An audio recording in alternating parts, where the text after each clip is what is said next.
Di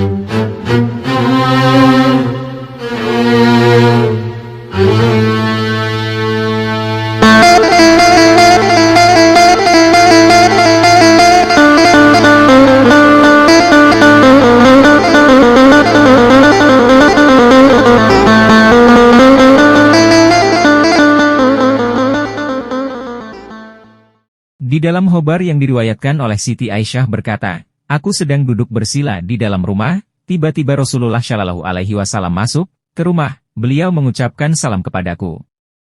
Lalu aku berkeinginan untuk berdiri, sebagai penghormatan, kepada Rasulullah Shallallahu Alaihi Wasallam sebagaimana kebiasaanku ketika beliau memasuki rumah. Lalu Rasulullah Shallallahu Alaihi Wasallam berkata, duduklah di tempatmu, tidak seharusnya kau berdiri, wahai Ummul Mukminin. Siti Aisyah berkata Rasulullah Shallallahu Alaihi Wasallam pun duduk, beliau meletakkan kepalanya di atas pangkuanku. Lalu Rasulullah Shallallahu Alaihi Wasallam tidur terbaring pada tengkuk beliau. Aku pun mencari uban di jenggot beliau, aku melihat 17 rambut putih di jenggot beliau, lalu aku berpikir dan berkata pada diri sendiri, bahwa Rasulullah Shallallahu Alaihi Wasallam akan keluar, meninggal dunia sebelum aku, lalu tersisalah umat ini tanpa nabi. Lalu, aku menangis sampai air mataku mengalir di atas pipi Rasulullah Shallallahu Alaihi Wasallam dan bercucuran di atas wajah beliau. Rasulullah pun terbangun dan bertanya, apa yang menyebabkan engkau menangis wahai Ummul Mukminin? Aisyah bercerita tentang apa yang dibayangkannya. Kemudian Rasulullah bertanya, keadaan apa yang paling berat bagi Wa'id? Aku berkata, engkau saja yang menjawab. Rasulullah Shallallahu Alaihi Wasallam berkata, tidak, kamu yang menjawab.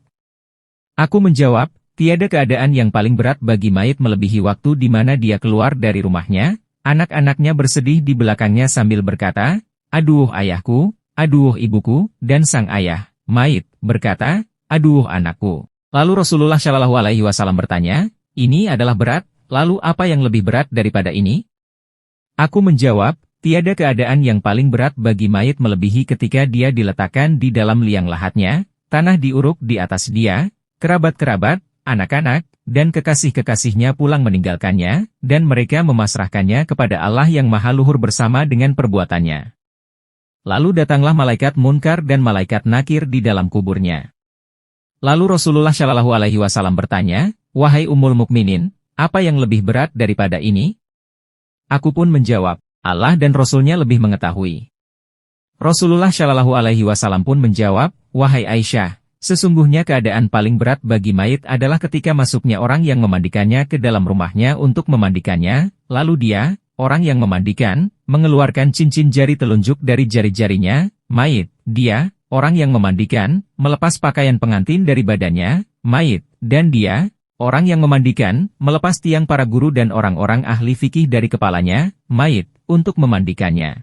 Dan tatkala dituangkan air kepadanya, ruh menjerit seperti itu sembari berkata, wahai orang-orang yang memandikan, demi Allah jangan tuangkan airmu yang panas dan jangan jadikan airmu panas dan tidak dingin, karena sesungguhnya jasadku telah terbakar dari terlepasnya ruh. Ketika mereka memandikannya, ruh berkata, demi Allah wahai orang yang memandikan, jangan menyentuhku dengan kuat karena sesungguhnya jasadku terluka karena sebab keluarnya ruh.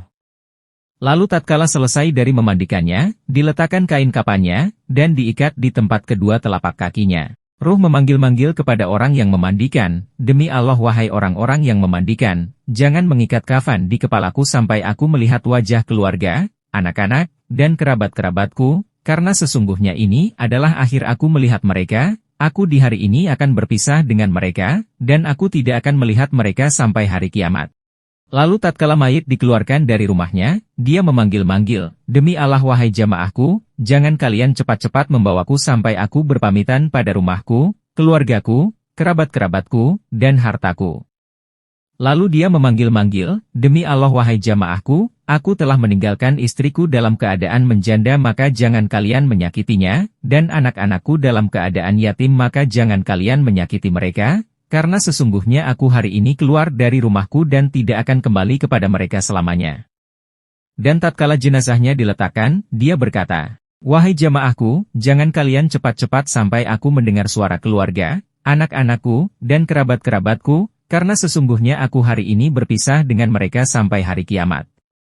Lalu tatkala jenazahnya digotong dan para jamaah melangkah 3 langkah membawanya, dia memanggil-manggil dengan suara yang bisa didengar setiap sesuatu kecuali sakolain, manusia dan jin. Ruhnya berkata, "Wahai kekasih-kekasihku, wahai saudara-saudaraku, dan wahai anak-anakku, jangan sampai dunia menipu kalian sebagaimana dunia telah menipuku.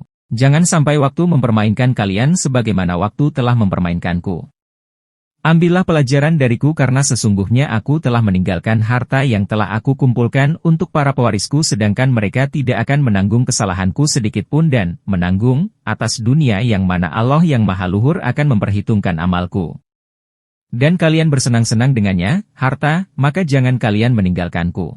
Dan tatkala para jamaah menyolatinya dan sebagian keluarga dan teman-temannya kembali dari tempat sholat, dia berkata, "Demi Allah wahai saudara-saudaraku, sesungguhnya aku mengetahui bahwa wajah mayit lebih dingin daripada hawa, cuaca yang dingin di hati orang-orang yang hidup, tetapi jangan kalian kembali secepat ini." Lalu tatkala para jamaah meletakkannya di sekitar kuburnya, dia berkata, "Demi Allah wahai jamaah dan saudara-saudaraku, aku mendoakan kalian dan jangan kalian tidak mendoakanku." Lalu tatkala para jamaah meletakkannya di liang lahat, dia berkata, "Demi Allah wahai para pewarisku, tidaklah aku mengumpulkan harta yang banyak dari dunia kecuali aku meninggalkannya untuk kalian, maka ingatlah aku dengan memperbanyak kebaikan kalian, untuk disyodakohkan kepadaku, dan aku telah mengajarkan kalian Al-Quran dan adab maka janganlah kalian lupa mendoakanku."